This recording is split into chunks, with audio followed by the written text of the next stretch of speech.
Field by field, Maizex is bringing Canadian seed to farmers across Canada. Maizex is your source for high-performance soybeans and grain, silage, and grazing corn hybrids. Visit maizex.com to find your local Maizex representative.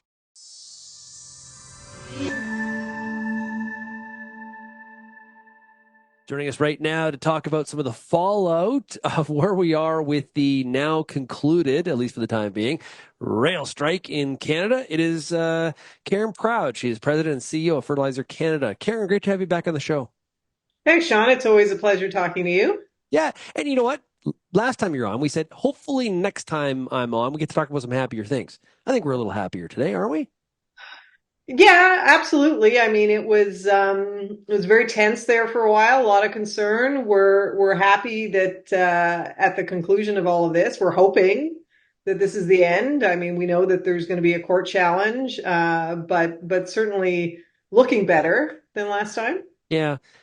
So we're under binding arbitration. The CIRB came out with the decision on Saturday, and like we've sort of been indicating, I think we're the most pleased, or we're got a bit of a smile on our face here this week because trains are rolling. Both railways are working to get back up to full capacity. That just doesn't happen with the snap of the fingers. It does take days to make it happen. 4 to 5 days, as you told us, 4 to 5 days to get back to full based on 1 day of strike. So that kind of gives everybody sort of an indication where we're at. But there is a little bit of a yeah, but here. As we look back on what has transpired here in Canada, what are some of the things that you're pushing for in this yeah, but area? Yeah, I think this strike, really, I hope this strike has shown our government that our system is broken. And so it's great that the minister stepped in. I have to give him credit. He went out on a political limb and was out there on his own. But getting to this point where we've got binding arbitration, so great for that. But just the fact that our two railways in Canada could go on strike at the same time, basically crippling the entire country and its economy, is an indication that we have a deeply flawed system in this country. And so there's a number of things that we are calling on just for the fertilizer industry. And I think there's a number of things that industry in general would like to see in changes to labor code and other things. Yeah, now you put out a statement on Saturday, and one of the things that caught my eye, because this is a little bit of a soapbox for me, so I'm I'm pleased to say you use this word. You're saying there's a lack of transparency. And I can apply that in a bunch of other different examples in Canada. But for this one, what's the lack of transparency when it comes to the collective bargaining process? What needs to change?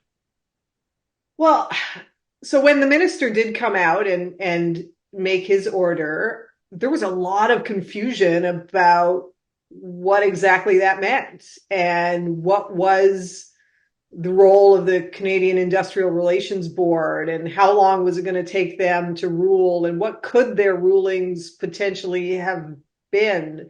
And if they ruled, what would happen next? And so we had asked the government in some conversations, even leading up to the decision by the CIRB, to provide some clarity as to that process, because we heard a lot of people opine on what they thought, but there was a lot of confusion, and I think even within the government, not quite knowing, the people we talked about didn't necessarily have the answers for us, and so it's important for us, but it's also really important for our suppliers in the U.S. and elsewhere to kind of understand what this means. So did it mean this was going to be over? Did it mean that we were going to have the outcome we ended up with?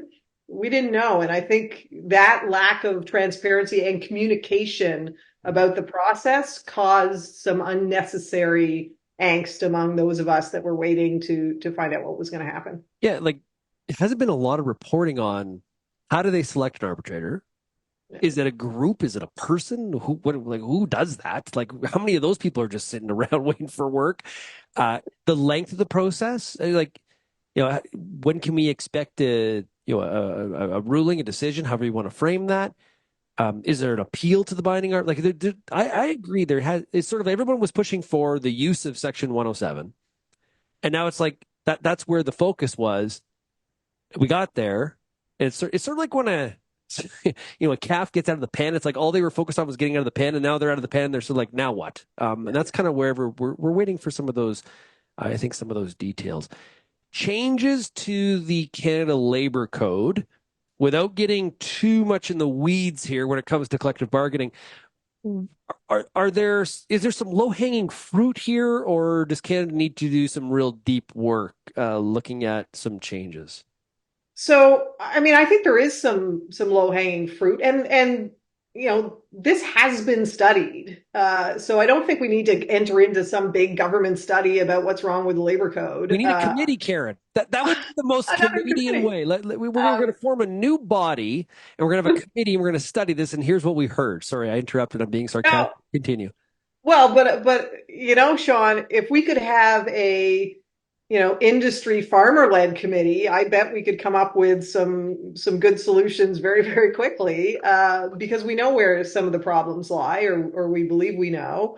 So we do have some recommendations, and I'm not a labor lawyer, but there's just some basic things like the terms of some of these contracts. Is it possible for us to lengthen those so we're not in this never-ending cycle of strike after strike? And could we have a little more certainty in that? I think what we didn't put in our release, but what has sprung to mind since, like, we just can't allow both railways to strike at the same time, and so presumably those are things that could be amended in the code. One of the things we're asking for specifically for fertilizer, which I think makes a lot of sense, is to deem fertilizer an essential product. Given the timeliness of our products. So you need to put fertilizer in the ground when you need to put fertilizer in the ground. You don't have weeks to wait on either side. And given the contribution of fertilizer to food security, not only here in Canada, but around the world, it makes sense to us to have it deemed an essential product. There's already provision in labor code for that when it comes to the ports and grain shipments being loaded and offloaded. At a minimum, we should be in on that. And then there's some other technical things. And again, I'm not a labor lawyer, but really looking at sort of pre-negotiation terms that we can set out, cooling off periods. And so there is a body of work that people have done that I think, in fairly short order, we could have some good amendments that still preserve collective bargaining and the rights of the employers and the employees and the discussions, but just ensures that we're also protecting Canadians, consumers, farmers, and others.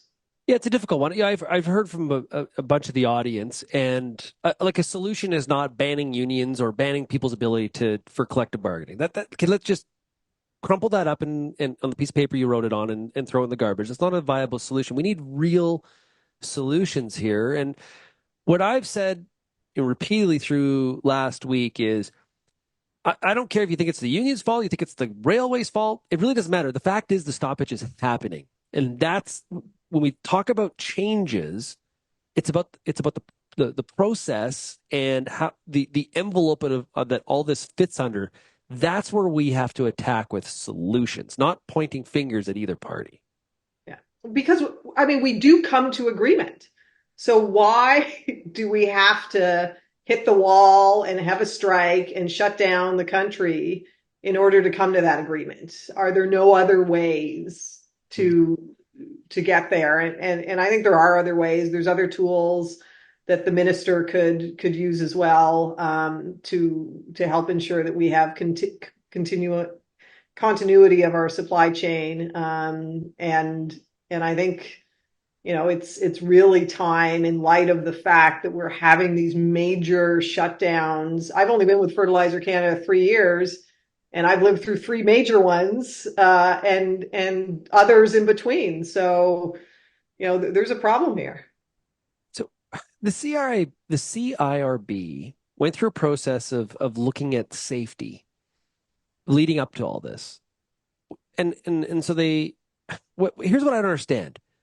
CN was talking about how if we can't haul chlorine for water treatment plants, we have boil water advisories like this past Monday, like days after the strike began.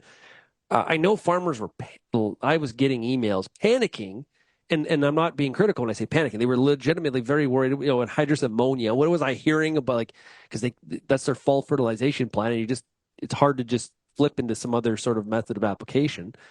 A lot of concern here. Do we need how is all this left off and said, from a safety, propane is another one where these are like essential things. Why have we not taken that step previously to say, hey, on these items that are critical, like a boil water advisory is a big one for me. Why have we not taken the step previously? Do you have any understanding of that? I mean, I don't, other than, it's difficult to carve out for those products that get special treatment and those that Oh, don't. it's like Because a of course, slippery slope. everybody wants to be in that bucket. And I know, this was many, many years ago when even just grains got that carve out for the ports. There was a lot of debate in the House of Commons. There was a lot of pushback. My understanding is some of the arguments were that it was being used potentially as a negotiation tactic to stop grain. But it's certainly worth a look at what are those kind of essential for food and water, because I recall in the CIRB decision is they talked about, well, there wasn't anything essential that couldn't move by truck. Right. Yes. Well, first of all, do you really want anhydrous ammonia and chlorine being shuttled about in this country by truck, even if there were enough trucks, which there are not? Uh, so perhaps, a good point made that we should look at a carve out for, health and safety, food security, and really ensure that moves. I mean, maybe it was a blessing in disguise that nothing got deemed essential in this strike, because it resolved the strike very quickly, because the second Toronto's got to boil their water, Yeah. the politicians are going to move pretty quickly. Very true. And you've sort of described here the truck reference. I think that's one of the situations here where, I've described the railways as the economic underbelly of the country, and it was that case in the early, late 1800s, and it's that same exact case today. There's not a lot of go-arounds. Like, for some of your members that are trying to get product placed into the Canadian market, exported to the United States, not a lot of other solutions besides rail when we talk about transporting these products, because of the volume nature of it. It's not about even economics, it's just the volume. Well, I think our potash supplier Campotex had been quoted that we would need 10,000 trucks a week to move potash. Staggering. I don't think we have 10,000 trucks available in this country, Sean. Yeah. If we did, I feel sorry for the trucking industry if they're not that busy that they could just all drop everything they're doing and move our potash. So yeah, I mean, other alternatives to rail, they just don't exist, not in any great scale, and not when we're looking at both our railways at the same time. Even one railway going down, there's just nothing else that's going to take the place. One of the solutions I've heard from a few people before we wrap up here, Karen, is longer contracts. That this seems to be happening very frequent because we're just sort of like trying to get by and like live to fight another day. And that's from both sides' perspectives. Is longer contracts with some riders of adjustment? I'm not a collective bargaining lawyer, but are those kinds of things a way to fix this going forward? I mean, it would certainly be great if we weren't in this situation every year, and if longer contracts means sort of longer time between these disruptions. But then we've also got, port disruptions that can happen at any time. Does longer contracts mean there's going to be more to be negotiated, and so the disruption might end up being longer at the same time? I don't know if I want to trade off every 3 years, a short incident versus every 5 years, something that lasts 2 weeks, because that's a disaster. But I think we really need to look at all options for ensuring that that our products are moved, and however that works out, we need to figure it out, and we need to figure it out soon. Great stuff. Hey, Karen, thanks so much for joining us here today on Real Ag Radio. Really appreciate it. Thanks for having me, Sean.